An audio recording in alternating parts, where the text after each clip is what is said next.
எக்ஸாம்ஸ்க்காக நம்ம என்ன செஞ்சுட்டு இருக்கோம்? ரெடி ஆகிட்டு இருக்கோம். எக்ஸாம்ஸ்க்காக ப்ரிப்பேர் ஆகிட்டு இருக்க நமக்கு வெற்றியை தரப்போகிறது யார் தான்? ஏசப்பா தான் நமக்கு அந்த வெற்றியை தரப்போறாங்க. ஸோ ஃபஸ்ட்டு உங்கள் இருதயத்தில் என்ன இருக்கும்? பயம் வரும்போது என்ன ஆகிடும்? உங்கள் இருதயத்துக்குள்ளாக ஒரு ஷேக் வந்துடும், ஒரு கான்ஃபிடென்ட்டே இல்லாத மாதிரி ஆயிரும். அப்படி தானே? நம்ம நிறைய காரியங்கள் படிச்சிருப்போம், எல்லாமே நிறைய ரிவைஸ் பண்ணியிருக்கோம், நிறைய வாட்டி எல்லாம் கேட்டிருப்போம். ஆனால் அதுக்கு முன்னாடி நீங்கள் என்ன செய்யணும்னா ப்ரே பண்ணுங்க. ஃபியர் நாட் ஃபார் ஐ ஆம் வித் யூ. பயப்படாத, நான் உன்னுடனே இருக்கிறேன் அப்படின்றாங்க.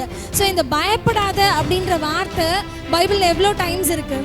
365 days. ஸோ எவ்வளோ டேஸ் நம்மளுக்கு இந்த இயர் எவ்வளோ டேஸ் இருக்குது? 365 days இருக்குது. ஸோ ஒவ்வொரு நாளும் ஒவ்வொரு காரியத்தை குறித்து தானே பயம் நம்மளுக்கு இருக்கும்னா ஆண்டவர் என்ன சொல்கிறாங்க இந்த இடத்துல?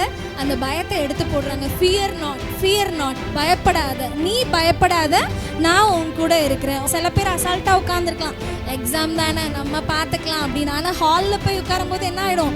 ஆட்டோமேட்டிக்காக அந்த கொஸ்டின் பேப்பர் வாங்கும் போது என்ன ஆகிடும்? அப்படி ஃபுல்லாக படித்ததெல்லாம் மறந்துடும், ஃபுல்லாக வேர்த்து போயிடும், பேப்பரே நனைகிற அளவுக்கு கையெல்லாம் என்ன ஆகிடும்? ஈரமாகி அந்த அளவுக்கு பயப்படுறவங்கெல்லாம் இருப்பாங்க. ஆனாலும் ஏசப்பா இந்த நேரத்தில் உங்களுக்கு கொடுக்கறதான வார்த்தை, பயப்படாத, நான் உன்னுடனே இருக்கிறேன். ஃபியர் நாட் ஃபார் ஐ ஆம் வித் யூ. ஏசப்பா உங்களோட ஸ்டடீஸில் இப்போ இந்த வார்த்தையை சொல்கிறாங்க, ஃபியர் நாட் ஃபார் ஐ ஆம் வித் யூ.